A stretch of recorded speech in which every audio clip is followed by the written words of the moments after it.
సింగంకి పార్లమెంట్లో లేదంటే అసెంబ్లీలో వెళ్ళేటువంటి సమయం ఎప్పుడొస్తుంది? ప్రతి మనిషికి అన్ని యోగాలు ఉన్నాయి. మీ స్పీచ్ని ఇంత గట్టిగా వినిపించడానికి అంటే మెయిన్ రీజన్ ఏంటి? రాజకీయం కోసమే మీరు ఇలా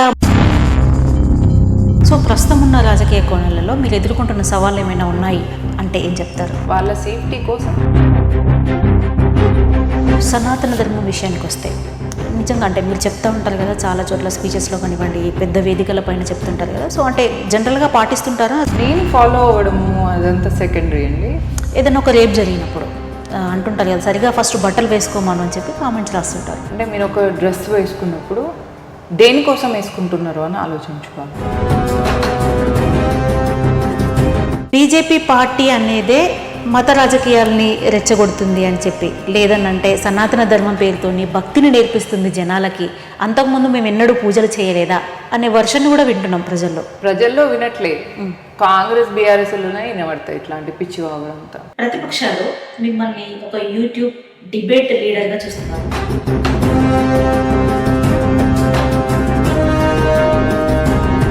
ఫర్ దట్ మ్యాటర్ తెలంగాణలో ఏ దేవాలయంలో ఏ ప్రాబ్లం వచ్చినా కూడా బీఆర్ఎస్ అధికారంలో ఉన్నప్పుడు హిందూ గాళ్ళు బొందు గాళ్ళు అని నీచంగా మాట్లాడిన. ఈ రోజుల్లో రాజకీయం అంటే నిజాయితీ కంటే డబ్బులు ఉండాలి, కులం అనేది ప్రాతిపదికగా నడుస్తుంది అని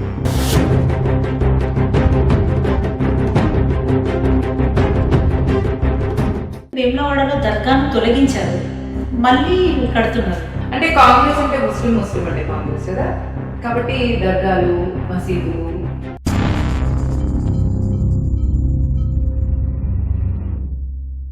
నమస్తే, వెల్కమ్ టు బిఎంసి స్టూడియోస్. నేను మీ స్నేహ.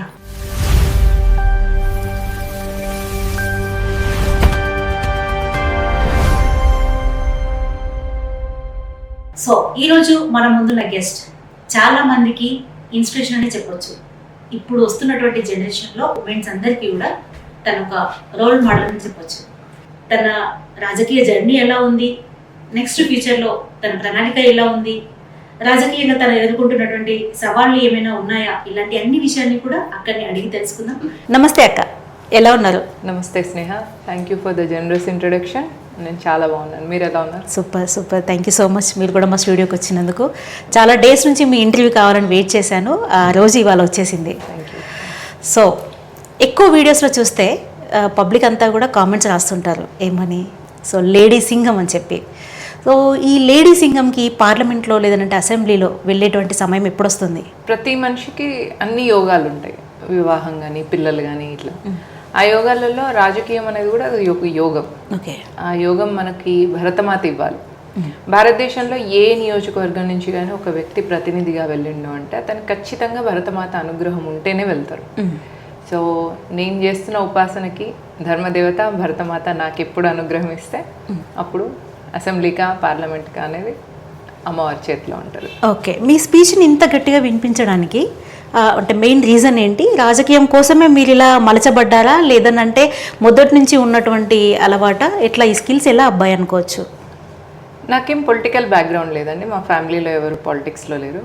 సో నేను స్టార్ట్ చేసింది ధర్మం గురించి మాట్లాడుతూ, భీష్ముడిలాగా తన ముందు అన్యాయం జరుగుతుంటే తను ఏదో ఇచ్చిన మాట కోసమని, తన వ్యక్తిగత ఇమేజ్ కోసమని సైలెంట్గా ఉన్నట్టు ఉండకూడదు అనే ఆలోచన నాకు మహాభారతం నుంచి ఇన్స్పిరేషన్.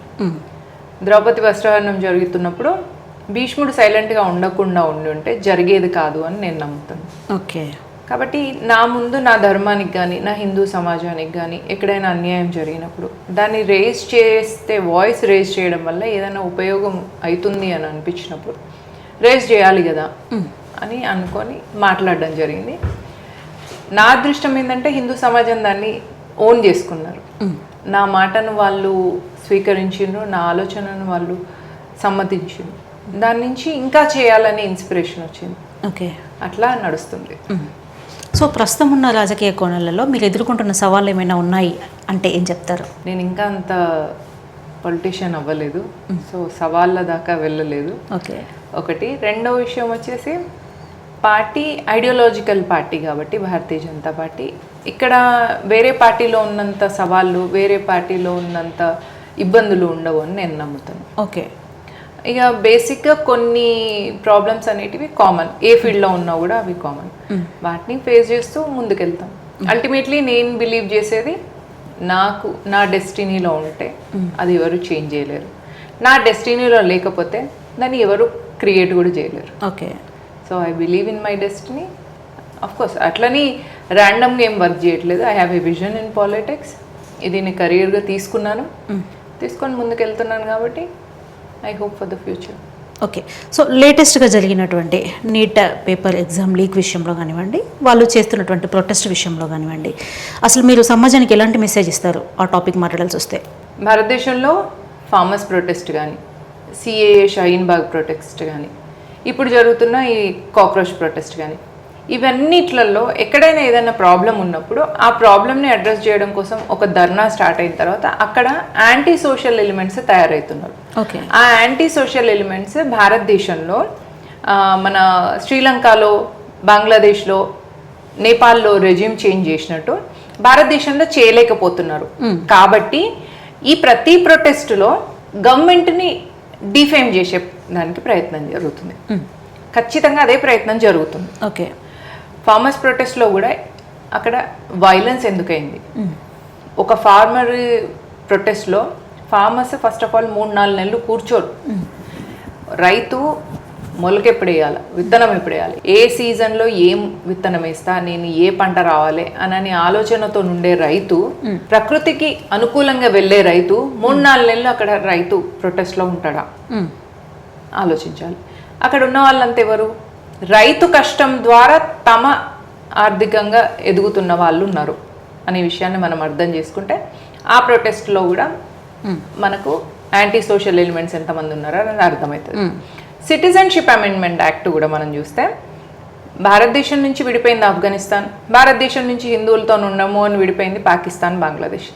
మరి అట్లాంటప్పుడు ఈ 3 దేశాల్లో ఉన్న హిందువులకి మీరు ఈ దేశానికి రావాలి మీ అనిపించినప్పుడు, మీకు అక్కడ ఇబ్బంది అయినప్పుడు, మతాధారంగా మీకు ఇబ్బందులు అయితే మీరు ఈ దేశానికి తిరిగి రండి అని చెప్పి తీసుకొచ్చిన బిల్లుని ఎందుకు ఆపే ప్రయత్నం జరిగింది షహీన్ బాగ్ అంటే, ఆ దేశాలు భారతదేశాన్ని కూడా ఇస్లాం దేశం చేయడానికి కోసం సంవత్సరాల నుంచి పనిచేస్తున్నాయి. 100 సంవత్సరాల నుంచి పనులు చేస్తుంటే ఓకే, కొత్తగా 12 ఏళ్ల నుంచి ఒక కొత్త సిద్ధాంతం వచ్చి ఒక కొత్త రాజకీయ పార్టీ పుట్టి అది నాగరికతను, ఈ దేశాన్ని కాపాడే ప్రయత్నంలో ఉండి హిందువుల కోసం అంటూ ఒక దేశాన్ని ఉంచే ప్రయత్నంలో ఉంది కాబట్టి ఆ ప్రొటెస్ట్ అక్కడ జరుగుతుంది. ఓకే. షహీన్ బాగ్లో కూడా అక్కడ ఎంత యాంటీ సోషల్ యాక్టివిటీస్ జరిగినాయి చూడండి. తాహిర్ అనే కార్పొరేటర్ ఇంట్లో బాంబులు కానీ, యాసిడ్ బాటిల్స్ కానీ ఇవన్నీ ఎందుకు వచ్చినాయి? అంకిత్ శర్మని, ఐబీ ఆఫీసర్ని అంత భయంకరంగా దారుణంగా చిత్రవద చేసి చంపాల్సిన అవసరం ఏమొచ్చింది అంటే, ఐబీ ద్వారా ప్రొటెస్ట్లో జరుగుతున్నాయన్నీ కూడా ప్రభుత్వానికి తెలిస్తే మా ప్లాన్ ఫెయిల్ అవుతుంది కాబట్టి ఐబీ ఆఫీసర్ దొరికిన వెంటనే అతన్ని చిత్రవద చేసి చంపేసి. ఓకే. కాబట్టి ఈ కాక్రోచ్ ప్రొటెస్ట్లో కూడా విద్యార్థుల ద్వారా విద్యార్థుల్ని ఏమైనా చేసి అక్కడ దాని ద్వారా విద్యార్థులకు ఏమైనా జరిగితే ఖచ్చితంగా ప్రభుత్వం మీద బ్యాడ్ నేమ్ వస్తుంది. అది రాకుండా ఉండడం కోసం ధర్మేంద్ర ప్రధాన్ గారిని రిజైన్ చేయించి ప్రభుత్వం వెనక్కి తగ్గి ప్రజలని, ముఖ్యంగా యువకుల్ని, విద్యార్థులని కాపాడారు. ఇట్లా దేశాన్ని రక్షించడంలో భారతీయ జనతా పార్టీ ఖచ్చితంగా వెనకడుగు వేసిన, అది దేశహితం కోసమే వెనకడుగు వేస్తుంది. సో రాజీనామా కూడా వీళ్ళ మంచి కోరే చేయడం జరిగింది. 100% in the safety of nation plus విద్యార్థుల కోసం చేయడం అనేది జరిగింది. ఇప్పుడు విద్యార్థులంతా చేస్తున్నటువంటి ఈ ప్రొటెస్ట్ని దృష్టిలో పెట్టుకొని ఇంత ఒత్తిడిని తట్టుకోలేక పైనుంచి వస్తున్న ఒత్తిడి ఇదంతా దీని కారణంగానే రాజీనామా చేయాల్సి వచ్చింది అంటున్నారు. కానీ విద్యార్థులు ఎక్కడా కూడా కొంతమంది మాట్లాడితే ఏమంటున్నారంటే, ఇందుకే కదా ఉద్యోగాల కోసం మేము బయట కంట్రీస్కి వెళ్ళాల్సి వస్తుంది అని మాట్లాడుతున్న సందర్భాలు కూడా ఉన్నాయి. దాన్ని ఎట్లా తీసుకోవాలంటారు? ఒత్తిడి కాదండి, డెమోక్రటికల్లీ ఎలక్టెడ్ లీడర్స్ కాబట్టి వాళ్ళు బాధ్యతాయుతంగా ఉంటుంది భారతీయ జనతా పార్టీ. కాబట్టి ప్రజల్లో ఈ వ్యతిరేకత వచ్చినప్పుడు ముఖ్యంగా యువకుల కోసం, వాళ్ళ సేఫ్టీ కోసం రాజీనామా చేయడంలో వాళ్ళ ఈగో గురించి ఆలోచించారు. ఇక్కడ ఈగో కాదు, దేశహితం అనేది ముఖ్యం కాబట్టి బీజేపీ తన ఈగోని కానీ, మోదీజీ తన ఈగోని కానీ చూపించారు.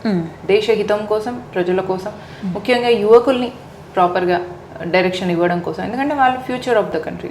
మోదీ గారి వీడియోలో కూడా, సెల్ఫీ వీడియోలో మనం చూస్తే ప్రజల కోసం అని వారు మాట్లాడారు. ఓకే, మీ హితం కోసం నేను ఏమైనా చేస్తాను. ఏ లా అయినా వెనక్కి తీసుకోవడంలో దేశ హితం ఉంది అంటే అది ఎంత దూరమైనా వెళ్తుంది Bharatiya Janata party. Because Bharatiya Janata party core philosophy nation first. Okay. So అంటే ఇంత గట్టిగా మీ వాయిస్ వినిపిస్తున్నటువంటి తరుణంలో ఒక కోవా బన్ కోసం మాట్లాడినటువంటి మౌనికా సుంకర గారు ఇంత కాక్రోచ్ పార్టీ ఇంత సివియర్గా తీసుకొని చేస్తున్నటువంటి ప్రొటెస్ట్ మీద ఎందుకు ఒకరోజు కూడా మాట్లాడలేకపోయారు? మాట్లాడారా? చూడండి, సోషల్ మీడియా అకౌంట్స్లో చూడండి, TV5 డిబేట్స్లో చూడండి, డిబేట్స్లో కూడా మాట్లాడారు. డిబేట్స్లో కూడా. సో అంటే ఇప్పుడు చెప్పండి, వాళ్ళు నిరసన చేయడం కరెక్టే అంటారా? చేయాల్సినటువంటి లీగల్గా తీసుకుంటే మీరు ఒక అడ్వకేట్గా నిరసన చేయడం అనేది వాళ్ళ ఫండమెంటల్ రైట్, నో డౌట్. నిరసన చేయొచ్చు ఏ వ్యక్తి అయినా. ఎక్స్ప్రెషన్, ఫ్రీడమ్ ఆఫ్ ఎక్స్ప్రెషన్ కింద తనకి ప్రభుత్వంలో నచ్చని పనులైనా లీక్ అవ్వడము అనేది అదేం మంచి విషయం కాదు కదా. ఈవెన్ మోదీ గారు కూడా అదే చెప్పింది, లీక్ అవ్వడము, పేపర్ లీక్ అవ్వడం అనే దానివల్ల పిల్లల హోప్స్ డిస్ట్రాయ్ అవుతాయి. కాబట్టి అది మంచి విషయం కాదు. కాబట్టి వీళ్ళు చేసిన ప్రొటెస్ట్ వల్ల ఫాస్ట్ ట్రాక్ కోర్ట్ పెట్టి దాని నుంచి వెళ్ళి ఎవరెవరైతే లీక్ చేసిందో వాళ్ళకి పనిష్ చేసేలాంటి మంచి ఆపర్చునిటీగా తీసుకుంది భారతీయ జనతా పార్టీ. కాకపోతే ఇక్కడ ఏంటంటే యూపీఎస్సీ లాంటి ఎగ్జామ్స్ ఎట్లయితే కాన్స్టిట్యూషనల్ బాడీగా ఉన్నాయో, నీట్ కూడా ఒక కాన్స్టిట్యూషనల్ బాడీ పెట్టడం వల్ల, ఎందుకంటే నీట్ అనేది ఆల్ ఇండియా ఎగ్జామ్ కాబట్టి దాని నుంచి వచ్చే వ్యక్తులు సమాజానికి ఉపయుక్తంగా ఉండాలి కాబట్టి ఖచ్చితంగా కూడా దాన్ని ఒక కాన్స్టిట్యూషనల్ బాడీ చేయడం అనేది ఒక మంచిది పరిణామం. ఇప్పుడు దీన్ని కాన్స్టిట్యూషనల్ బాడీగా చేసి ఎన్టీఏ రాసే పేపర్ని, ఎన్టీఏ ప్రిపేర్ చేసే పేపర్ని కాన్స్టిట్యూషనల్ బాడీ చేయగలిగినామంటే సేఫ్టీ కూడా వస్తుంది. హై సెక్యూరిటీలో ఉన్నప్పుడు అప్పుడు లీక్ అయ్యే ఛాన్సెస్ ఉండవు. ఓకే. సో బీజేపీ పార్టీలో మహిళలకు పెద్దపీట వేయట్లేదు అనేది కూడా జనాల యొక్క నానుడి ఉంది మేము. సో ఆ విషయంలో మీరు ఏం మాట్లాడతారు? ఎలాంటి హోప్స్ ఉన్నాయి? 33% రిజర్వేషన్ తీసుకొచ్చేదే భారతీయ జనతా పార్టీ. భారతీయ జనతా పార్టీలో మహిళలకు లేదు అని అనేది టోటల్లీ అవాస్తవం అయిపోతుంది. ఎందుకంటే మన ప్రెసిడెంట్ కూడా మహిళ. కాబట్టి భారతీయ జనతా పార్టీ 33% రిజర్వేషన్ తీసుకొచ్చిన తర్వాత మీరు భారతీయ జనతా పార్టీ మహిళల్ని ఇట్లా ఇవ్వట్లేదు అని మాట్లాడే వాళ్ళకు మీలాంటి వాళ్ళు చెప్పాలి అది రాంగ్ నేరేటివ్ అని. సో సనాతన ధర్మం విషయానికి వస్తే నిజంగా అంటే మీరు చెప్తూ ఉంటారు కదా, చాలా చోట్ల స్పీచెస్లో కానివ్వండి, పెద్ద వేదికల పైన చెప్తుంటారు కదా. సో అంటే జనరల్గా పాటిస్తుంటారా సనాతన ధర్మంలో అమ్మాయిలు ఖచ్చితంగా గాజులు వేసుకోవాలి, బొట్టు పెట్టుకోవాలి, హెయిర్ లీవ్ చేసుకోవద్దు, ఇట్లాంటి కొన్ని మన వెనుకటి సాంప్రదాయాలు అనేవి ఉంటాయి కదా, దీంట్లో ఇట్లాంటివి కూడా పాటించడం అనేవి ఫాలో అవుతుంటారా? నేను ఫాలో అవ్వడము అదంతా సెకండరీ అండి. జనరల్గా కూడా మీకు జుట్టు విరబోసుకోవడము, మీరు గాజులు వేసుకోకపోవడం, బొట్టు పెట్టుకోకపోవడము అనేది doesn't matter. But be proud to be a Hindu. ఆ ప్రౌడ్నెస్ని, నేను హిందూ అనే ప్రౌడ్నెస్ని wear it on your shoulders. మీరు జీన్స్ వేసుకున్నా డజంట్ మ్యాటర్. మీరు జీన్స్ వేసుకొని కూడా ప్రౌడ్ హిందూగా జీవించండి. మీరు జుట్టు విరబోసుకున్నా ప్రౌడ్ హిందూగా జీవించండి. మీరు గాజులు వేసుకోకున్నా పర్వాలేదు, ప్రౌడ్ హిందూగా జీవించండి. ఏదైనా ఈవెంట్ వచ్చినప్పుడు full to top to bottom కల్చరల్గా, ట్రెడిషనల్గా అవి కూడా ఫాలో అవ్వండి. సో హిందుత్వం అనేది ఫ్రీడమ్ని ఇస్తుంది. హిందుత్వం అనేది నీ లోపల ఉన్న బెస్ట్ థింగ్ని బయటికి ఎట్లా తీసుకురావాలి అనేది చెప్తుంది. So you want to be a western person, be a western person. మన పండుగలు అవన్నీ వచ్చినప్పుడు ఖచ్చితంగా ట్రెడిషనల్గా ఉండే ప్రయత్నం చేయండి. గుడికి వెళ్ళినప్పుడు ట్రెడిషనల్గా ఉండే ప్రయత్నం చేయండి. గుళ్ళోకి వెళ్ళినప్పుడు వెస్ట్రన్ వేసుకోకండి. Be a Roman when you are in Rome. ఆలయాలకు వెళ్ళినప్పుడు అట్లా జీన్స్లు వేసుకోవడం కంటే, జుట్లు పోసుకొని వెళ్ళడం కంటే, ఆ ప్లేస్ యొక్క విసినిటీని, ఆ ప్లేస్ యొక్క యాంబియన్స్ని మీరు స్పిరిచువల్గా చేయగలిగితే, మీరున్న ఏ ప్లేస్లో ఉన్నా ఆ ప్లేస్లో మీ ఆరా వల్ల ఆ ప్లేస్ ఎన్హాన్స్ అవ్వగలిగితే, మీరు వెస్ట్రన్గా వెళ్ళినా ట్రెడిషనల్గా వెళ్ళినా ఒక ప్రౌడ్ హిందూగా వెళ్ళినప్పుడు సక్సెస్ అయినట్టే. ఓకే, అంటే మనసు అక్కడ పెట్టాలంటారు. మీ ఆత్మ హిందూగా ఉండాలి. మీరు what dress you wear doesn't matter. So అంటే ఈ టాపిక్ నేను ఎందుకు తీసుకున్నానంటే, ఏదైనా ఒక రేప్ జరిగినప్పుడు అంటుంటారు కదా, సరిగా ఫస్ట్ బట్టలు వేసుకోమను అని చెప్పి కామెంట్స్ రాస్తుంటారు. సో ఆ విషయంలో ఏమంటారు? అట్లా exactly how you carry your self. అంటే మీరు ఒక డ్రెస్ వేసుకున్నప్పుడు దేనికోసం వేసుకుంటున్నారో అని ఆలోచించుకోవాలి. కవ్వించడం కోసము, ఎక్స్ప్లాయిట్, ఐ మీన్ వాళ్ళ థాట్స్ నా వైపు అట్రాక్ట్ అవ్వడం కోసం ఏ థాట్లో వేసుకుంటున్నా. ఈ డ్రెస్లో నేను అందంగా ఉంటా, ఈ డ్రెస్లో నేను హుందాగా ఉంటా అని అనుకోండి వేసుకోవడం వేరు. నేను వేసుకున్న డ్రెస్తోని అబ్బాయిలందరూ నన్ను చూడాలి అని అనుకొని అట్లా వేసుకోవడం వేరు. So what is your intention in choosing attire? అది చీర కావచ్చు, పంజాబ్ డ్రెస్ అవ్వచ్చు, జీన్స్ అవ్వచ్చు, ఒకటి. రెండోది, డోంట్ ఛాలెంజ్ మెన్. బికాస్ భూమి మీద ఉన్నదే 2 species, male and female. Why do want to challenge? Not required. కాబట్టి డ్రెస్సెస్ వల్ల రేప్ జరుగుతుంది అని అన్నప్పుడు డ్రెస్సెస్ హుందాగా ఉంటే జరగదు అని నేను అనుకుంటాను. హుందాగా ఉన్నా కూడా జరుగుతున్న సమయంలో మనల్ని మనం ప్రొటెక్ట్ చేసుకోగలగాలి. మనం స్వతంత్రం వచ్చినాక అర్ధరాత్రి 12కి మహిళ తిరుగుతుంది అంటే కష్టం కదండి. లాకర్కి కూడా టైమింగ్స్ ఉంటాయి. మార్నింగ్ ఈ టైం నుంచి ఈ టైం వరకే ఆ లాకర్ ఓపెన్ చేయడానికి, అందులో గోల్డ్ కానీ ఐటమ్స్కి టైమింగ్ ఉంటుంది. ఖచ్చితంగా బ్యాంక్ లాకర్స్ దగ్గరలో పోలీస్ స్టేషన్ ఉన్న దగ్గరనే ఉంటుంది. సో మరి అట్లాంటిది ఒక జ్యువెలరీ ఐటమ్స్ వాటికే అంత ఉన్నప్పుడు ఒక ఉమెన్ అంటే moving locker, moving gold, moving mine, అట్లాంటప్పుడు she should be more in a protective place అని నేను అనుకుంటాను. అంటే మనంతట మనం ప్రాబ్లమాటిక్ ప్లేసెస్లోకి వెళ్ళినప్పుడు మనకు ప్రాబ్లం అవుతుంది అని అన్నప్పుడు వెళ్ళకుండా ఉండడం బెటర్ కదా. సో మన సేఫ్టీ, మన సెక్యూరిటీని మనం చూసుకొని ప్రెడిక్ట్ చేసుకొని మన సేఫ్టీని మనం చూసుకోగలిగితే మనం సేఫ్గా ఉంటాం. మనం సేఫ్గా ఉంటే నేషన్ సేఫ్గా ఉంటుంది. So women taking care of her self, తన అటైర్ వల్ల కావచ్చు, లేదా తన అటు ఇటు వెళ్ళినప్పుడైనా కావచ్చు, బయటకు తను వెళ్ళినప్పుడు కావచ్చు. ఆ 2 పాయింట్స్లో కూడా ఒక ఉమెన్ తనని తాను సేఫ్గా ఒక ప్లేస్లో ఉంచుకోగలిగినప్పుడు నేషన్ కూడా ఆటోమేటిక్గా సేఫ్గా ఉంటుంది అని నా ఒపీనియన్.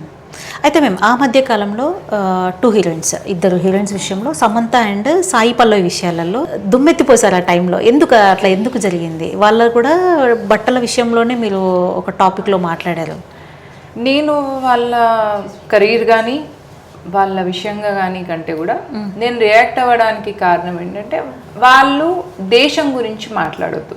ఓకే, ఎట్లా మాట్లాడొద్దు అంటే అక్కడ పహల్గామ్లో ప్యాంట్ ఇప్పి చూసి కన్ఫర్మ్ చేసుకొని షూట్ చేసినప్పుడు వాళ్ళ బాధ్యత ఎవరి పట్ల ఉండాలి, వాళ్ళ కన్సర్న్ ఎవరి పట్ల ఉండాలి, వాళ్ళ ఎంపతి ఎవరి పట్ల ఉండాలి, మన దేశ పట్ల ఉండాలి కదా.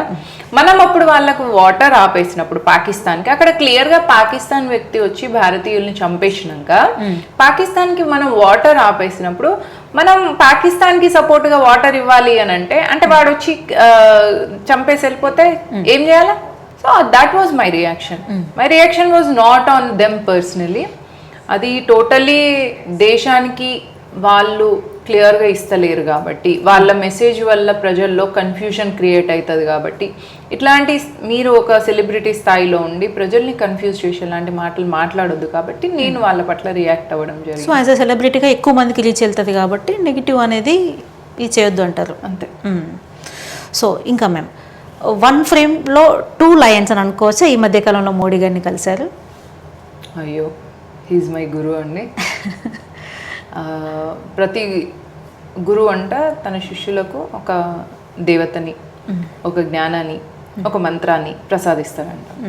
అట్లా నరేంద్ర మోదీ ఒక ద్రోణుడు లాంటి గురువు అయితే వారికి తెలియని ఏకలవ్య లాంటి శిష్యురాలని నేను. ఓకే, సో అంటే మీ మీట్ ఎలా జరిగింది మ్యామ్? అంటే ఎలాంటి సందర్భం? మోదీజీ ఎలక్షన్స్ టైంలో హైదరాబాద్ వచ్చినప్పుడు వారిని రిసీవ్ చేసుకోవడానికి వెళ్ళినప్పుడు ఓకే లైన్అప్లో ఉండడం జరిగింది. అంత గొప్ప అవకాశం నాకు అంత తొందరగా రావడం నిజంగా నా పూర్వజన్మ సుకృతం. పాయింట్ 1. పాయింట్ 2, వారికి నేను చెప్పిన మీ భాషను విని దానికి ఇన్స్పైర్ అయ్యి నేను కాలిఫోర్నియా వదిలేసి వచ్చిన భారత్ కోసం అని చెప్పిన. అంటే అప్పుడు వారు అరే వా ధన్యో అప్ అని అన్నారు. సో అంటే మీరు వచ్చిన ఉద్దేశం కూడా ఇదే అనమాట చెప్పిన నేను వారికి. నేను వచ్చినప్పుడు పాలిటిక్స్లోకి వస్తాను అని అనుకొని రాలేదు. మోదీజీ చెప్పిన మాట ప్రకారంగా ఆయన తన జీవితాన్ని త్యాగం చేసినప్పుడు దేశం కోసం, ఈ ధర్మం కోసం నేను కూడా ఎంతో కొంత నాది కాంట్రిబ్యూట్ చేయాలి.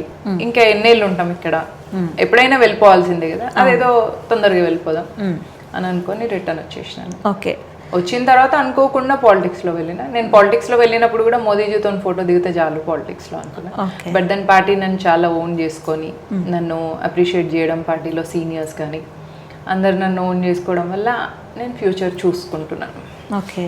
సో అంటే ప్రణాళిక ఏముంది నెక్స్ట్ మీది? అదేం లేదండి, సీనియర్స్ డిసైడ్ చేస్తారు. నేను baby in the party, so seniors decide చేస్తారు.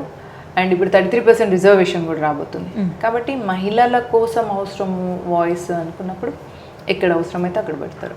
BJP is not family party కాదు కాబట్టి, మళ్ళీ ఒక కరప్ట్ పార్టీ కూడా కాదు కాబట్టి ఖచ్చితంగా మనలాంటి నార్మల్ పీపుల్కి, humble background, middle class background ఉన్న వాళ్ళకి కూడా ఇక్కడ ఫ్యూచర్ ఉంటుంది. మనం వెస్ట్ బెంగాల్లో చూసినాం, ఒక డొమెస్టిక్ హెల్ప్ ఆమె ఇప్పుడు మినిస్టర్ అయింది. అట్లాంటివి ఏ వచ్చినప్పుడు ఈ దేశంలో భారతీయ జనతా పార్టీలో ఖచ్చితంగా చాలా మందికి ఫ్యూచర్ ఉంటుంది. అల్టిమేట్లీ మనకు అది డెస్టినీలో ఉంటే వచ్చేస్తుంది. బీజేపీ పార్టీ అనేదే మత రాజకీయాల్ని రెచ్చగొడుతుంది అని చెప్పి, లేదనంటే సనాతన ధర్మం పేరుతోని భక్తిని నేర్పిస్తుంది జనాలకి, అంతకుముందు మేము ఎన్నడూ పూజలు చేయలేదా అనే వర్షన్ కూడా వింటున్నాం ప్రజల్లో వినట్లే. కాంగ్రెస్ బీఆర్ఎస్లోనే వినబడతాయి ఇట్లాంటి పిచ్చి వాగడంతా. ప్రజలందరూ కూడా నరేంద్ర మోదీని ఒక యుగ పురుషుడిగా, కారణ జన్ముడిగా చూస్తున్నారు. అండ్ ముఖ్యంగా తెలంగాణలో అయితే 8 ఎంపీ సీట్లు కూడా మోదీ క్రెడిబిలిటీతో పడినాయి. ఓకే. కాబట్టి ప్రజలు అనకండి, బీఆర్ఎస్ లో కాంగ్రెస్ లో ఉన్న దేశ ద్రోహులు, ధర్మ ద్రోహులు పిచ్చివాగుడు వాగడం, భారతీయ జనతా పార్టీ మీద బురద జల్లడం అది వాళ్ళకి అలవాటు. కానీ వీళ్ళు ఎంత బురద జల్లినా కమలం బురదలోంచే వికసిస్తుంది. సో ఖచ్చితంగా బీజేపీ ప్రజల మనసులో ఉన్న పార్టీ. సనాతన ధర్మం మీద, హిందుత్వం మీద మాట్లాడుతుంటే మీ పైన కూడా కొన్ని ట్రోల్స్ నడుస్తున్నాయి. మీరు ఒక మతోన్మాది అని చెప్పి ముద్ర కూడా వేస్తున్నటువంటి సందర్భాన్ని మనం చూస్తున్నాం. సో దీని మీద ఏం మాట్లాడతారు? ఇప్పుడు మనం ఆటోల మీద అల్లా వల్ల మీకు ఈ లాభం ఉంటది, అల్లా నమ్ముకుంటే ఈ ప్రాబ్లమ్స్ ఉండవు అని చెప్తే అది సెక్యులరిజం. జీసస్ క్రైస్ట్ ని నమ్ముకోవాలి, నిజ దేవుడు అని ఆటోల మీద రాసుకుంటే అది కూడా సెక్యులరిజం. హిందూ మాత్రం రాసుకోవద్దు, అది కూడా సెక్యులరిజం. భారతదేశంలో ఏంటంటే హిందూ దాన ధర్మాన్ని కానీ, హిందూ ప్రౌడ్ హిందూనెస్ ని కానీ చూపించదు. అట్లయితే భారతదేశం వల్ల ఇస్లాం దేశం, క్రిస్టియన్ దేశం చేరాలి కదా. కాబట్టి ఈ దేశంలో హిందూ తనను తాను గర్వంగా హిందూగా ఫీల్ అవ్వదు. హిందూ తన నాగరికత పట్ల గర్వంగా ఫీల్ అవ్వద్దు. హిందూ ఈ నాగరికతకు వారసుడిగా మాట్లాడద్దు. అట్లా మాట్లాడుకుంటుంటే భారతదేశంలో ఒక లేటెస్ట్ ట్రెండ్ అన్నమాట. సో ఈ ట్రెండ్ ఆధారంగా వెళ్ళి నాలాగా హిందుత్వం గురించి మాట్లాడే వాళ్ళని మతోన్మాదులు అంటారు. ఓవైసీ మాత్రం చాలా గొప్ప వ్యక్తి, చాలా ఉదారమైన స్వభావం కలిగిన వ్యక్తి. అందుకే 15 నిమిషాల సమయం ఏమని అడిగింది. ఇక కొందరు పాస్టర్లు అడుగుతారు, భారతదేశాన్ని భరతమాత అంటారు కదా, భరతమాతకి ఎంతమంది మొగుళ్ళు అని పాస్టర్లు అడుగుతారు. అడిగితే దాని కూడా చాలా విశాలతమైనది. నేను నా హిందూ సమాజం కోసం కుల ప్రాంత భాషకు అతీతంగా హిందూగా జీవించండి అని, దళితుల పట్ల చేస్తున్న అన్యాయాలని ఆపాలి, వాళ్ళని మనం ఓన్ చేసుకోవాలి, అగ్రవర్ణం నిమ్నవర్ణం అని ఇలాంటి పక్కన పెట్టి మనం కుల ప్రాంత భాషకు అతీతంగా హిందూగా జీవించాలని. నువ్వు ఈ జన్మలో ఒక కులంలో పుట్టిండు, పూర్వ జన్మలో ఇంకో కులంలో పుట్టావు. సో పరిణామ క్రమంలో మనిషి అన్ని కులాలలో పుట్టాల్సి వస్తుంది. అలాంటప్పుడు నువ్వు ఒక కులాన్ని గర్వంగా ఫీల్ అయ్యి ఒక కులాన్ని నీచంగా చూడకు, కులగా జీవించి బయటకు వచ్చి హిందూగా జీవించు అని నేను చెప్తే నేను మతం మానేది. మరి నేను చెప్తున్నా నా సిద్ధాంతం, మరి నేను ఎక్కడి నుంచో రాసుకొచ్చుకున్నది కాదు కదా.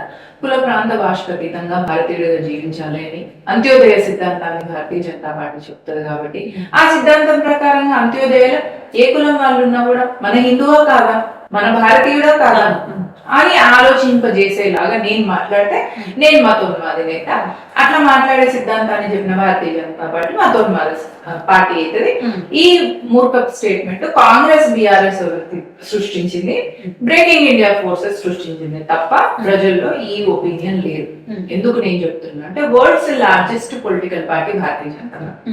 మీరు చూడండి, ఎక్కువ మంది మెంబర్షిప్ డ్రైవ్ లో ఎక్కువ మంది ఉన్నారు, వరల్డ్ లోనే ఎక్కువ లార్జెస్ట్ పార్టీగా ఉంది అంటే దాని అర్థం ఏంటి? ప్రజలందరూ దీన్ని మతోన్మాదంగా ఫీల్ అవుతలేరు అన్నట్టే. సో ఆన్ దట్ నోట్ మీరు ఏమన్నా చెప్పదలుచుకుంటున్నారు? ఎవరెవరైతే భారతీయ జనతా పార్టీ మెంబర్స్ ఉన్నారో, మెంబర్షిప్ లో ఉన్న ప్రజలందరూ కూడా మతోన్మాదులేనా? అంతే కాదు కదా. మేము ఈ నాగరికత కోసం నిలబడ్డా, హిందువులందరి కోసం కనీసం ప్రపంచంలో ఒక్క దేశం అని ఉండాలని తాపత్రయపడ్డా మా పార్టీ మతోన్మాద పార్టీ అయితే ఓకే, మీరు అట్లే అనుకోండి. హిందువుల కోసం ఒక దేశం ఉండాలని నేను హిందువులను జాగరూకులు చేసే పనిలో నేనుంటే, నేను మతోన్మాదినైతే ఓకే ఐ యాక్సెప్ట్.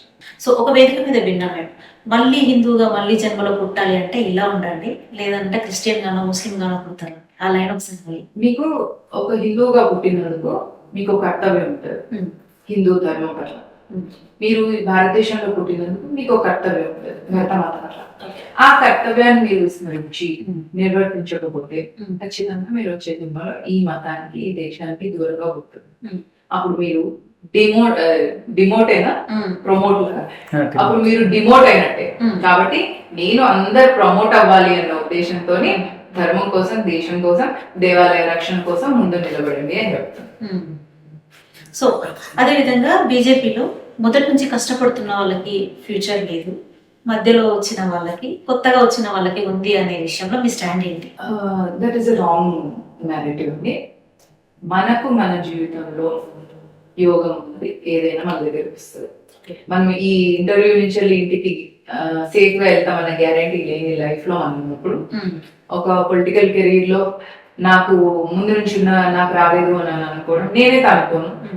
అండ్ మిగతా వాళ్ళందరూ కూడా నేను అదే సజెస్ట్ చేస్తాను, ఎప్పుడు అనుకోవద్దు, మనకు రాసి పెట్టినది ఖచ్చితంగా వస్తుంది. భారతీయ జనతా పార్టీ ఒక వ్యక్తి ద్వారా నడిచే పార్టీ కాదు, ఒక కుటుంబం ద్వారా నడిచే పార్టీ కాదు. కాబట్టి ఇక్కడ మీకు మల్టిపుల్ ఆప్షన్స్ ఉంటాయి. మల్టిపుల్ గాడ్ ఫాదర్స్ ని చూస్ చేసుకోవచ్చు, మల్టిపుల్ రోల్ మోడల్స్ ని చూస్ చేసుకోవచ్చు. చూస్ చేసుకున్నప్పుడు మీకు డెస్టినీ ఉంటే మీ డెస్టినీని ఒకరు కాకపోతే ఒకరన్నా కూడా లిఫ్ట్ చేస్తారు. ఓకే. సో బీజేపీ పార్టీలో వర్గాలు ఉన్నాయా? ఒకవేళ ఉంటే సొంత పార్టీలోనే అగ్రనేతల ద్వారా ఏదైనా మీ పైన కుట్ర జరుగుతుందని మీరు భావిస్తున్నారా? దీన్ని ఇలా తీసుకోవాలి. ఫస్ట్ ఆఫ్ ఆల్ వర్గాలు అంటే డిఫరెన్స్ ఆఫ్ ఒపీనియన్స్, అది ఇంట్లో కూడా ఉంటుంది. ఓకే.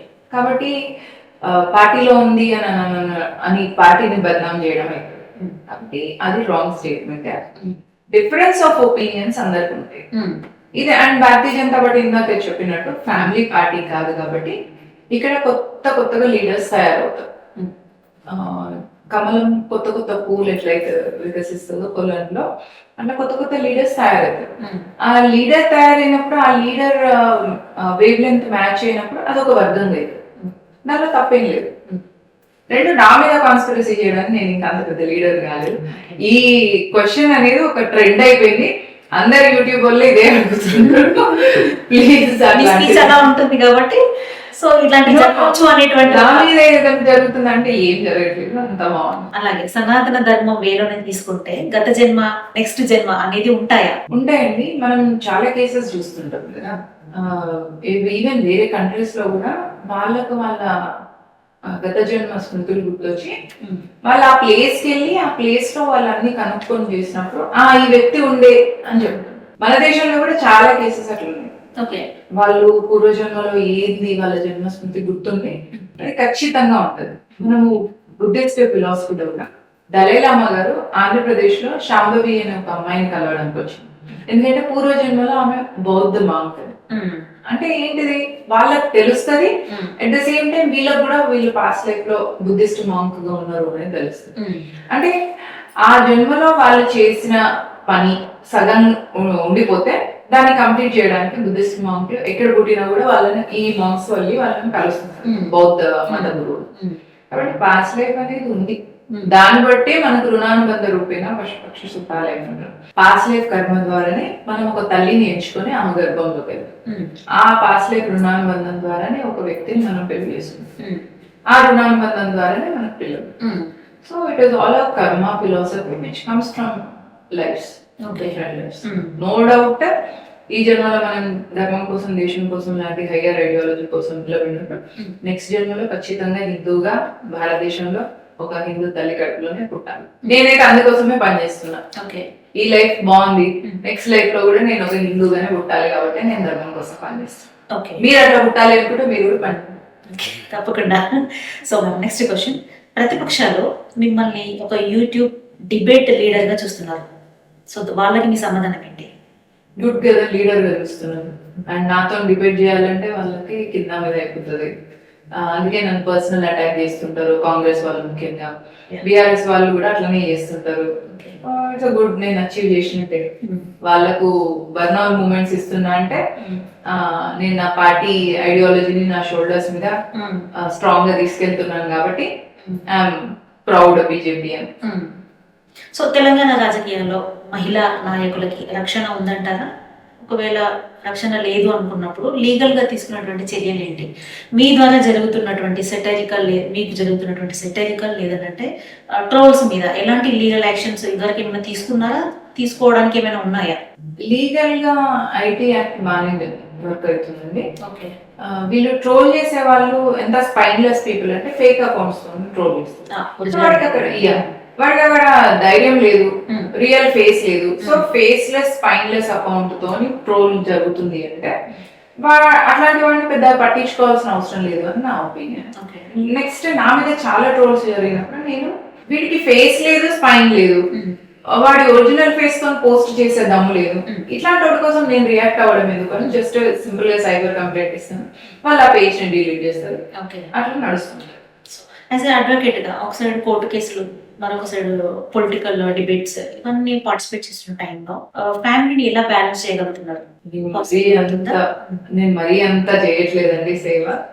కాకపోతే మన హిందూ ధర్మంలో, హిందూ సమాజంలో ఎట్లా ఉంటదంటే, ఒక మహిళ చెప్పినప్పుడు, తల్లి చెప్పినప్పుడు చిన్నప్పటి నుంచి విన్న అబ్బాయి, హిందూ అబ్బాయి, తన అక్క చెల్లి మాట విన్న హిందూ అబ్బాయి, తర్వాత పెళ్ళైనాక భార్య మాట, కూతురు మాట, ఇట్లా ప్రతి ఫేజ్ ఆఫ్ లైఫ్ లో వాళ్ళ ఇంట్లో ఉన్న ఆడవాళ్ళ మాట విని పెరుగుతున్న హిందూ అబ్బాయి నా మాట వినడం వల్ల నాకు ఇంత క్రెడిబిలిటీ వచ్చింది తప్ప నేను అంతేమి ఎక్కువ పని చేయట్లేదు. ఫ్యామిలీకి ఎక్కువ టైం ఇస్తున్నాను. మౌనికా శంకర్ గారు అనగానే లేడీ సింగం అని చెప్పి, ఒక డైమండ్ అని, లయన్ అని చెప్పి చాలా మంది మీ ఫ్యాన్స్ కామెంట్స్ రాస్తూ ఉంటారు. సో ఇలాంటి తరుణంలో మౌనికా శంకర్ గారు ఎవరికైనా భయపడతారా రియల్ లైఫ్ లో? లేదనంటే ఏదైనా థ్రెట్ ఫేస్ చేసిన సందర్భం ఏదైనా ఉందా? Thank you for the complement. And happy నన్ను ఇంత ఓన్ చేసుకున్న నా హిందూ బంధువులందరికీ. థ్రెట్ గా ఫీల్ అవ్వను, కానీ నేను ఎప్పుడైనా ఏదైనా నోరు జారి స్లిప్ అయింది అనుకోండి, దానివల్ల కులాల మధ్యలో చిచ్చు కానీ, నా హిందూ సమాజంలో ఎవరి మనోభావాలైనా హర్ట్ అయితే కానీ దాన్ని నేను కొంచెం పర్సనల్ గా ఫీల్ అవుతాను, హర్ట్ అవుతాను. అండ్ ఎందుకంటే నేను పనిచేసేదే వాళ్ళ కోసం. నేను అమెరికా వదిలేసి ఇక్కడ ఫ్యామిలీకి ఇచ్చే టైం నా ధర్మం కోసం, హిందూ సమాజం కోసం ఇచ్చినప్పుడు చిన్నగా ఏదైనా తప్పు దొరికినప్పుడు దాన్ని భూతద్దంలో పెట్టి చూడొద్దు అని నా రిక్వెస్ట్. నా రియల్ ఇంటెన్షన్ ని, నా త్యాగాన్ని నా హిందూ సమాజం గుర్తిస్తే చాలు. హిందూ ద్వేషులు, బీజేపీ ద్వేషులు గుర్తించకుండా నేను పెద్ద పట్టించుకోను. నా హిందూ సమాజం గుర్తించాలని, అట్లాంటివి ఏమైనా జరిగినప్పుడు మీ ఇంట్లో అమ్మాయిగా అనుకొని నన్ను సరి చేసే ప్రయత్నం చేయండి, టార్గెట్ చేసే ప్రయత్నం చేయొద్దు. సో అంటే ఇప్పటికి థ్రెట్ ఏం జరగలేదు, సో అట్లా థ్రెట్స్ కాదు, నాకు ఇంకా బ్రైబ్స్ వచ్చినాయి. ఇంత so and so amount, so and so offering, Islam accept చేస్తుంది. ఓకే. సో అప్పుడు మీ ఆన్సర్ ఏంటి? నేను ఇంటికి వచ్చి మా వారికి చెప్పినాను, కోర్టులో జరిగింది, high court. Okay. So my husband was like ఎల్లరికి కోర్టుకి ఒక 1-10 days వరకు. తర్వాత వాళ్ళకి భయపడి రాలేదు అనుకుంటారేమో అని చెప్పి మళ్ళీ తనే అన్నారు వెళ్ళు, కానీ వాళ్ళకి రెస్పాండ్ అవ్వకు అని చెప్పారు. ఓకే. వెళ్ళి నా పని రెస్పాండ్ అవ్వలేదు.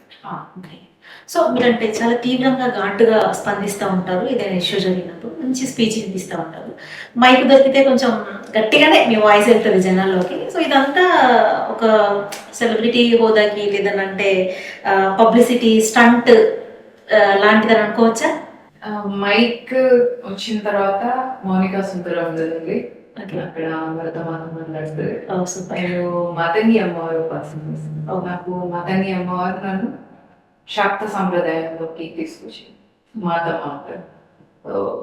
ఆమె వాక్ అది కాదు, అంటే వాక్కి ఆమె అది అది చెప్తారు శాస్త్రాలు. అట్లా ఆమె అనుగ్రహం ఉండవడం వల్ల నేను మాట్లాడుతున్నాను నేను అనుకుంటాను. ఎందుకంటే నా జీవితకాలంలో నేను ఇంత జ్ఞానానికి సంబంధించి నేను ఎంత కృషి చేయలేదు, అయినా నేను మాట్లాడగలుగుతున్న ఎంత క్రెడిబిలిటీ వస్తుంది అంటే అదంతా కూడా రాజమాతని ఉపాసన వల్లనే అని నా నమ్మకం. ఆమె ఉంటది, ఇప్పుడు మీతో మాట్లాడుతున్నా కదా, ఇక్కడ ఆమె వాయిస్ వినిపిస్తుంది అంతే. Okay. Mounika is zero. Okay. So తెలంగాణలో బీజేపీ ప్రభుత్వం రావడానికి స్కోప్ ఉందా మేడం? లేదంటే ప్రతిసారి ప్రణాళికలు వేసుకొని మనం వస్తుంది అని ఎదురు చూపులే ఉంటాయంటారా? నెక్స్ట్ ఎలా ఉండబోతుంది? ప్రతిసారి ఎక్కడండి, ఖచ్చితంగా ప్రణాళిక భారతీయ జనతా పార్టీ 12 years నుంచి స్ట్రాంగ్ అయింది. ఈ 12 years లో తెలంగాణలో కూడా మంచి పర్ఫార్మెన్స్ ఇచ్చింది. ఓట్ పర్సెంటేజ్ కూడా బాగుంది. 8 MP సీట్స్ కోసం ప్రజలందరూ కూడా బీజేపీ కోసం నిలబడిందంటే ఇక్కడ రేపు తెలంగాణలో అధికారం ఇవ్వడానికి ప్రజలు రెడీగా ఉన్నారు. గ్రౌండ్ వర్క్ బీజేపీ కూడా చేస్తుంది. అట్లానే ప్రజలకు రెడీ ఉంది, మేమేం చేయట్లేదు అంటే గ్రౌండ్ వర్క్ బీజేపీ చేస్తుంది. ప్రతి అధ్యక్షుడు కూడా మల్టిపుల్ స్ట్రాటజీస్ తో ప్రజల్లోకి వెళ్తున్నారు. రేపు ఖచ్చితంగా అధికారంలోకి వస్తుంది. అండ్ ఒక్కసారి అధికారంలోకి వచ్చిందంటే హ్యాట్రిక్ సీఎం బీజేపీ వ్యక్తి ఉంటారు. ఓకే. సో మీ నేటివ్ ప్లేస్ కరీంనగర్ ప్రాబ్లం. కరీంనగర్లో మనకు ఫేమస్ దేవాలయాలు ఉన్నాయి, Vemulawada plus Kondagattu. So first thing కొండగట్టును తీసుకుంటే అక్కడ కొన్ని సమస్యలు ఉన్నాయి. సో మన హిందుత్వం బేస్, సనాతన ధర్మం బేస్లో అక్కడ ఉన్నటువంటి సమస్యల పైన మీరు ఎలా స్పందించబోతున్నారు? మీ వరకు వచ్చాయా? అంటే ఇక్కడ జిల్లా వాస్తవ్యులుగా అక్కడ ఉన్నటువంటి సమస్యలు మీ వరకు వచ్చాయా? ఇప్పుడు కొండగట్టు అనేది నాకు చాలా దగ్గర వాళ్ళండి. ఎందుకంటే ఆంజనేయ స్వామికి మా ఇంట్లో జరుగుతుంటది.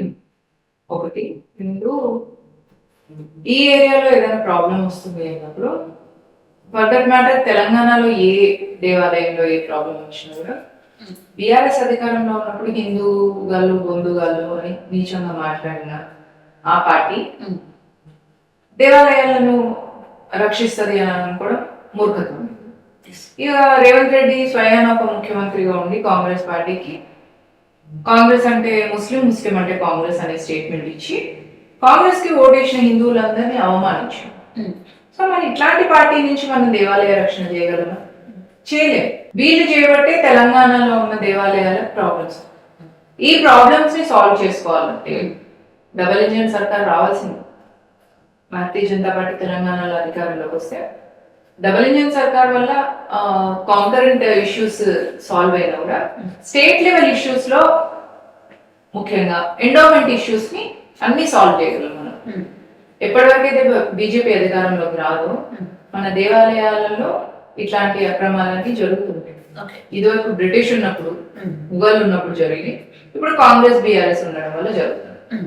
వీళ్ళని ఒకసారి భూస్థాపితం చేయగలిగిందంటే మన దేవాలయాన్ని మనం రక్షించుకోకూడదు. అది కరీంనగర్ అనే కాదు, యావత్ తెలంగాణలో. సో అంటే ఓవరాల్ గా చూస్తే వేములవాడలో దర్గాను తొలగించారు, మళ్ళీ కడుతున్నారు. సో దాని మీద మనం పార్టీ తరఫున మనం ఏం చేయలేము, అది జరగకుండా చూడడానికి. అంటే కాంగ్రెస్ అంటే ముస్లిం, ముస్లిం అంటే కాంగ్రెస్ కదా.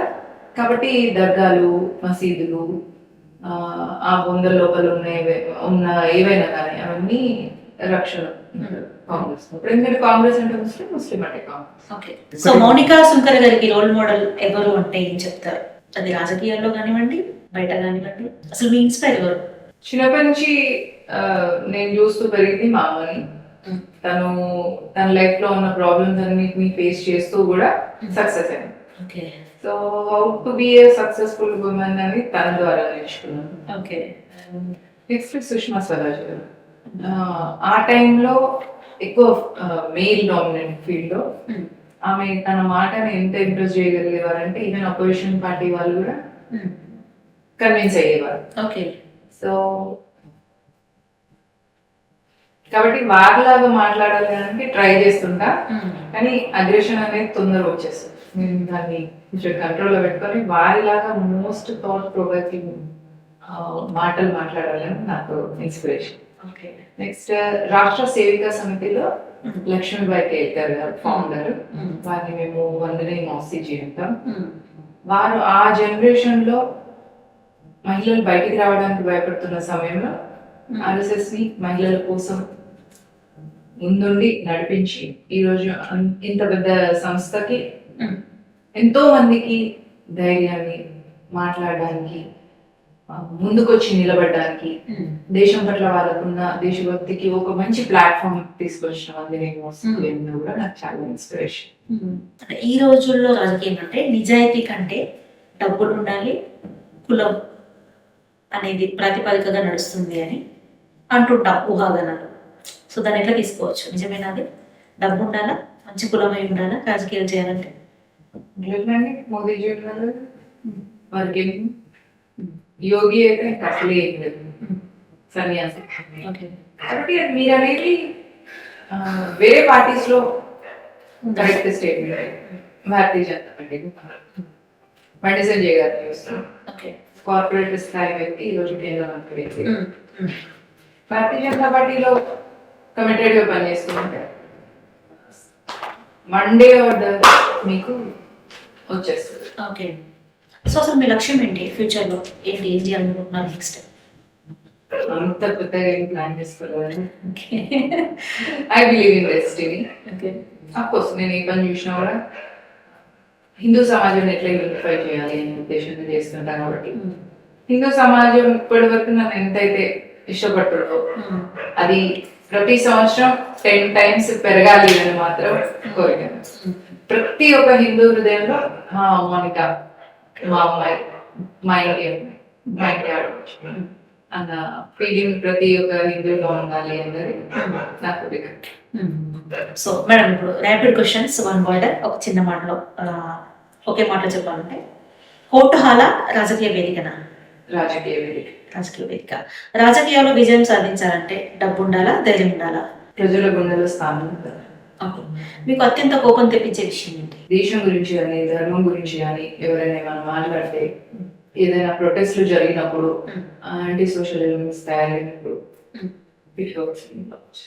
మీరు యాజ్ అడ్వకేట్ గా కఠినంగా ఉంటారా, లేదంటే ఎమోషన్స్ కూడా ఉంటాయా? డిపెండ్స్ అండి. విక్టిమ్ అక్యూజ్డ్ హిందూయేతరులైనప్పుడు ఒకలా ఉంటుంది, హిందువులైనప్పుడు ఒకలా ఉంటుంది. Okay. Most of the times ఇద్దరు హిందువులు అయితే నేను వాళ్ళిద్దరికి కాంప్రమైజ్ చేయించే ప్రయత్నం చేస్తాను. హిందూయేతరులు ఎవరైనా హిందువుల మీద దాడి చేసినా, అట్లాంటివి ఏమైనా చేసినప్పుడు మాత్రం వాళ్ళకి ఖచ్చితంగా పనిష్మెంట్ వచ్చేలాగా వస్తుంది. ఒకవేళ ముస్లిం అమ్మాయి మీద రేపు అటాక్ జరుగుతుంది, వాళ్ళు మా దగ్గరికి ఎవరు రాలేదు. ఇప్పటివరకు రాలేదు. సో నెక్స్ట్ క్వశ్చన్, రాజకీయాల్లో సొంత పార్టీ వాళ్ళే వెన్నుపోటు పొడుస్తారు, ఒప్పుకుంటారా, ఒప్పుకోరా?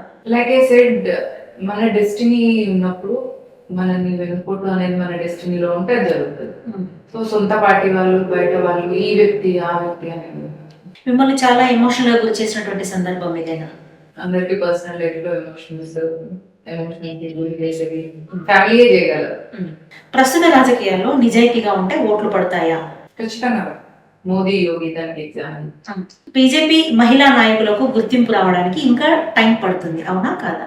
పార్టీ 33% తీసుకొచ్చిన వెంటనే బీజేపీలోనే కాదు అన్ని పార్టీల్లో కూడా మహిళలకి ఇవ్వాల్సి వస్తారు. అప్పుడు అన్ని పార్టీల్లో ఫర్ దట్ మ్యాటర్ భారతదేశంలో ఉన్న మహిళలందరికీ కూడా ఒక మంచి ప్లాట్ఫామ్ రాబోతుంది. సో మంచి పొలిటీషియన్ అనగానే దేశవ్యాప్తంగా కానివ్వండి, మన రాష్ట్రంలో కానివ్వండి, మొదట గుర్తొచ్చే పర్సన్ ఎవరు? ఫీమేల్ వస్తే సుష్మా స్వరాజ్ గారు వస్తారు. మగవాళ్ళలో చాలా ఉన్నారు. Because this is the male dominate field. ఒప్పుకుంటున్నారా? అంటే సో నెక్స్ట్, రేవంత్ రెడ్డి గారు అడ్డుమారి గుడి దెబ్బలో ముఖ్యమంత్రి అయిన ఒక వ్యక్తి.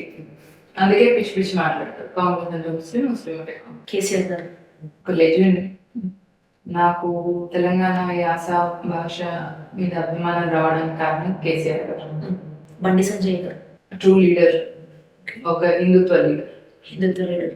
కిషన్ రెడ్డి గారు ఆ డెడికేటెడ్ కమిటెడ్ కార్యకర్త బీజేపీ. సో ఈటల రాజేందర్ గారు mass leader. Mass leader. KTR గారు కేటీఆర్ సొంత చెల్లె కానీ ఏం చేశారు, చెల్లెని కన్విన్స్ చేసుకోలేని వ్యక్తి. ప్రజలు ఏం కన్విన్స్ చేయగలరు? Harish Rao. Trolling piece.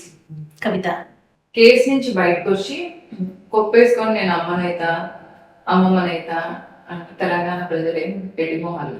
So ఇదే ర్యాపిడ్ ఫైర్. రాజకీయాల్లోకి రాకముందు మీ సీక్రెట్ డ్రీమ్ ఏంటి? సీక్రెట్ డ్రీమ్ ఏం లేదండి. నాకు I always wanted to have a good and loving husband, పిల్లలు, ఇల్లు, ఇదే నాకు ఇంట్రెస్ట్ ఉంది. I use to be typical house wife. Visa ఉన్నప్పుడు అక్కడ వర్క్ చేసిన, వీసా లేనప్పుడు I use to be home maker. Okay. మీకు రాజకీయాల్లో బాగా నచ్చే స్పీచ్ ఎవరిది? మోదీ, యోగి. యోగి వారి గురించి అడిగితే ఏం చెప్తారు? Future of BJP. ఒక్కరోజు సీఎం అయ్యే అవకాశం వస్తే మీరు మొదట చేసే పని ఏంటి? యాంటీ లవ్ జిహాద్ చట్టం వేస్తాం. ఓకే. సో సూపర్ మ్యామ్, మంచి మెసేజ్ ఇచ్చారు. మంచి ఇంటర్వ్యూ మన మధ్య ఇలా కొనసాగిందని అనుకుంటున్నాను. మీరు ఇచ్చినటువంటి మెసేజ్ అంతా కూడా జనాల్లోకి వెళ్ళాలి. థ్యాంక్స్ మీ టైం ఇచ్చినందుకు ఇంతసేపు. Thank you, Sneha. Thank you for having me on your interview.